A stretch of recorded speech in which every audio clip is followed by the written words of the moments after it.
வணக்கம். Welcome back to Thoothukudi cooking. இன்றைக்கி நம்ம பார்க்க போகிற ரெசிபி ரொம்பவே ஸ்வீட்டான, எல்லாருக்கும் பிடிச்சமான, ரொம்ப ஈஸியாக செய்யக்கூடிய sweet recipe bread gulab jamun. அதுக்கு ஒரு பாக்கெட் பிரெட் எடுத்திருக்கேன். சைடில் உள்ள ப்ரௌன் எல்லாம் கட் பண்ணி எடுத்துட்டேன். இப்போ பிரெட் எல்லாத்தையும் ஒரு பவுலில் சேர்த்துக்கிடுவோம். பிரெட்டை கைகளால் உதுத்தி எடுத்துக்கலாம். கைகளால் தான் ஊற்றணும்னு இல்லை, மிக்ஸி ஜாரில் சேர்த்து பல்ஸ் மோடில் போட்டிங்கனாலும் ஈஸியாக உதிர்ந்து வந்துடும். நான் கைகளாலே ஊற்றிக்கிறேன். இதில் கட்டி எதுவும் இல்லாமல் இருக்கணும், அதுதான் முக்கியமானது. இப்போ நல்லா ஊற்றி எடுத்தாச்சு. இங்கே பாருங்கள், தேங்காய் பூ திருவல் மாதிரி சூப்பராக உதிர்ந்து வந்துருச்சு.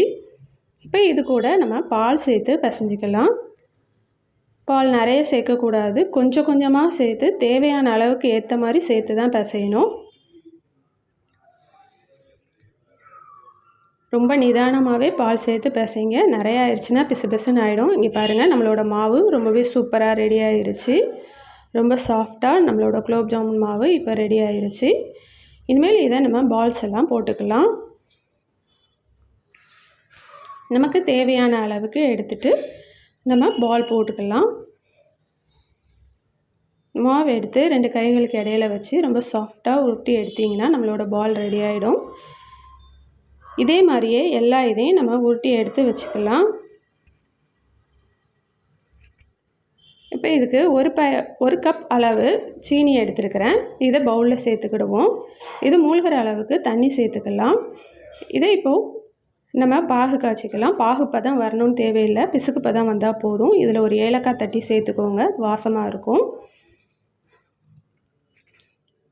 இப்போ சீனி பாகு ரெடி ஆகிடுச்சு. அடுப்பில் கடாயில் எண்ணெய் காய வச்சுருக்கேன். எண்ணெய் நல்லா காஞ்சிருச்சு. இதில் நம்ம எடுத்து வச்ச பால்ஸ் எல்லாம் ஒன்று ஒன்றா சேர்த்துக்கிடுவோம்.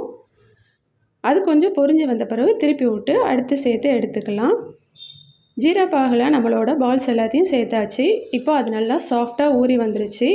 அரை மணி நேரத்துலேருந்து 1 மணி நேரம் வரைக்கும் ஊற விடுங்க, அது ரொம்பவே சாஃப்டாக இருக்கும். இப்போ நம்ம குலோப் ஜாமுன் சாப்பிட ரெடி ஆயிடுச்சு. நாங்கள் இப்போ பிரெட் குலோப் ஜாமுன் சாப்பிட போகிறோம். நீங்களும் உங்கள் வீட்டில் செஞ்சு பார்த்து சாப்பிட்டு எப்படி இருக்குன்னு சொல்லுங்கள். என் சேனல் பிடிச்சிருக்குன்னா லைக் பண்ணுங்கள், ஷேர் பண்ணுங்கள், சப்ஸ்கிரைப் பண்ணுங்கள். ஏற்கனவே சப்ஸ்கிரைப் பண்ண சப்ஸ்கிரைபர்ஸ்க்கும் வியூவர்ஸ்க்கும் என்னோட நன்றிகள். நன்றி, வணக்கம்.